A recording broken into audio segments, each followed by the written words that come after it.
An interesting life. Classic question is where are you from? I'm a geographical mutt. I was born in Louisville, Kentucky, moved to Pensacola, Florida, Corpus Christi, Texas, San Diego, California, Okinawa, Japan, Guantanamo Bay, Cuba, Jacksonville, North Carolina, Slidell, Louisiana. I was in Parris Island, South Carolina for a little bit. Then we went back to North Carolina, did a few deployments, and then I went to California and ended up serving for 8 years in the Marine Corps, active duty. And when I got out in 2018, I moved up here for a job at Hanford. I became a mechanical startup engineer on the Hanford Vit plant. Completed my bachelor's degree while I was active duty, going to night school. My lovely wife's support, and I was always searching for an answer, and I didn't even know what the question was. And it wasn't until I got here and life started to slow down a little bit, I started to meet other people. I met some great veterans from the area. Everybody knows the Mattises. John Mattis helped me out a lot, taught me how to be a veteran, and then also kind of showed me that, hey, I'm doing life too hard. And he was actually one of the first people to talk to me about connective tissue disorder in 2022. Shortly after that, I was diagnosed. I had already kind of hit on Ehlers-Danlos. I very quickly recognized that there weren't very many men speaking about it, so I began posting on TikTok, and over 2 years I've shared the 6 corrective surgeries that I've had. I only know how to excel, so I became excellent at being a patient.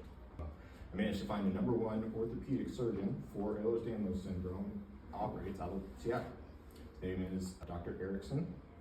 He is actually today, he probably, if he were younger, he would have been diagnosed with Ehlers-Danlos Syndrome himself. The way that he found out that this is how you fix Ehlers-Danlos Syndrome problems is by sketching up what the procedure that he wanted done on his hands and arms. But he found that he was losing control in his thumb and forefinger. That's how we figured out that the median nerve gets pinched here and can cause you to lose functionality right here at the fingertip, but you'll never know it because as human beings, as we age, we adapt, okay? So this is where the engineering comes in too, right? Our ligaments and our tendons have tension from stretch and from elasticity. As we naturally age and become more elastic, we adapt by slowly kicking our elbow out as we write, okay? You do that for all kinds of things, all around your life. Growing up the way that I did, not recognizing, truly really not recognizing what pain was. That is not an exaggeration. My dad was a Marine Corps officer, and there was no opportunity to be a chronically ill child. So, 2 new young parents in Okinawa, Japan in the 90s, when I'm in my developmental period, they're gone. Very stressful time, right? And it is what it is. For the longest time, I didn't really reflect on my childhood that much. I knew that it had been maybe a little bit harder than other people's, because I was also driven to fight. From a young age, I started just sleepovers, right? All the boys get together, we're all boxing and wrestling and stuff like that. And the dings and scrapes and scratches, everybody walks them off.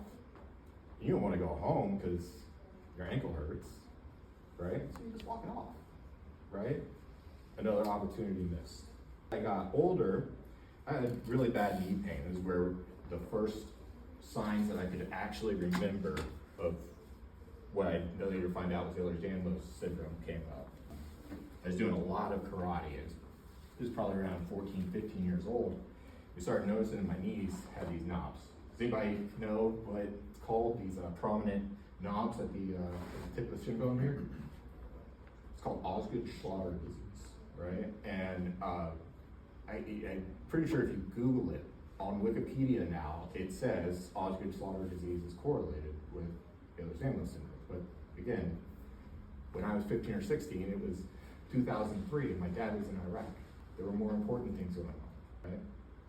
Being the person that I am, I adapted. And this is something that we see often in the patient group with Ehlers-Danlos. We are high achievers.